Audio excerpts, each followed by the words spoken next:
Halo, nama saya Denisha Buta. Saya akan menjelaskan tema yang saya bawa adalah Geostrategi Indonesia, pengembangan UMKM digital sebagai pilar ketahanan ekonomi nasional. Mengapa pengembangan UMKM itu penting? 61% kontribusi PDB, kontribusi UMKM terhadap PDB Indonesia mencapai 61% atau senilai 9,580 triliun. Kementerian Koperasi dan UMKM tahun 2024. Sumber Kementerian Koperasi dan UMKM 2024. Dan 97% serapan tenaga kerja, UMKM menyerap 117 pekerja atau 97% dari total tenaga kerja nasional. Sumbernya Kementerian Koperasi dan UMKM 2024. 97% serapan tenaga kerja, UMKM menyerap 117 juta pekerja atau 97% dari total tenaga kerja nasional. Satu pilar pertahanan, penguatan pasar domestik melalui UMKM adalah strategi ketahanan ekonomi yang mengurangi ketergantungan impor dan menciptakan resiliensi terhadap guncangan eksternal. Nah, catatan pilar pertahanan ekonomi nasional melalui penguatan basis produksi domestik. Nah, lanjut ke bab 2, tantangan UMKM di era digital. Bagaimana akselerasi digitalisasi dan proteksi regulasi terhadap UMKM dapat menjaga stabilitas ekonomi nasional dari ancaman penetrasi pasar asing? Ada dua cara. Pertama, predator pricing. Serbuan produk impor murah di platform digital yang merusak harga pasar dan menyingkirkan produsen lokal. Yang kedua, kesenjangan digital. Belum semua pelaku usaha lokal melek literasi digital dan teknologi e-commerce, menciptakan ketimpangan daya saing. Sekarang bab 3, landasan kebijakan. Dasar geostrategi ekonomi Indonesia ada di Pancasila kelima. Keadilan sosial bagi seluruh rakyat Indonesia, mewajibkan pemerataan dan keadilan ekonomi bagi seluruh warga negara.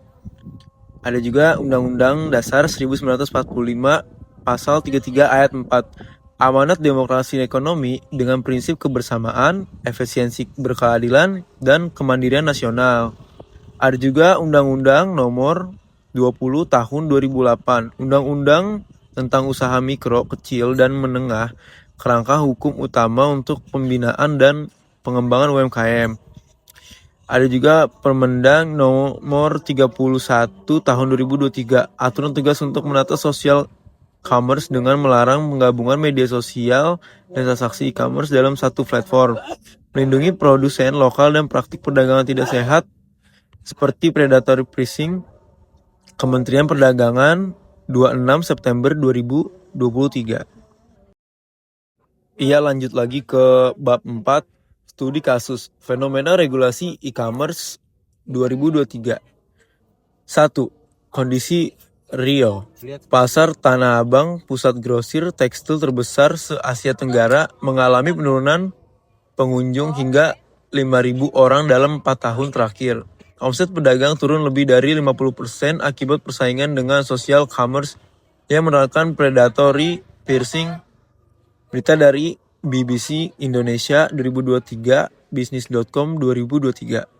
Yang kedua, tindakan pemerintah merevisi aturan perdagangan digital Permendang 31 tahun 2023 untuk melarang penggabungan media sosial dan transaksi e-commerce. Dan yang ketiga, dampak positif menyelamatkan ekosistem UMKM lokal dari monopoli pasar asing dan menciptakan persaingan usaha yang sehat. Bab kelima, analisis geostrategi UMKM sebagai alat pertahanan negara.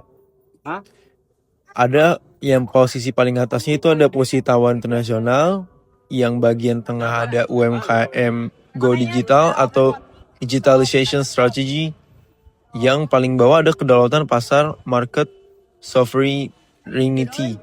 Kedaulatan pasar domestik adalah fondasi ketahanan ekonomi UMKM yang menguasai 61% PDB, menciptakan ekonomi yang tidak rentan terhadap penetrasi pasar asing. Digitalisasi berfungsi sebagai survival strategi agar produk lokal naik kelas dan kompetitif di pasar global, bukan sekadar adaptasi teknologi. Ekonomi domestik yang mandiri memperkokoh posisi geopolitik Indonesia, memberikan leverage dalam diplomasi perdagangan internasional dan negosiasi bilateral. Nah, ini lanjut ke bab 6 dan juga ini adalah bab yang terakhir. Di kesimpulan, menuju Indonesia yang mandiri. Kesimpulan, pengembangan UMKM melalui digitalisasi yang sehat dan proteksi regulasi adalah wujud nyata ketahanan nasional di bidang ekonomi. Pesan bela negara, membeli, menggunakan, dan bangga pada produk lokal adalah tindakan bela negara yang paling realistis bagi generasi muda saat ini. Sekian presentasi yang saya bacakan dan saya bawakan. Ini saya penutupan. Terima kasih. Salam budi luhur.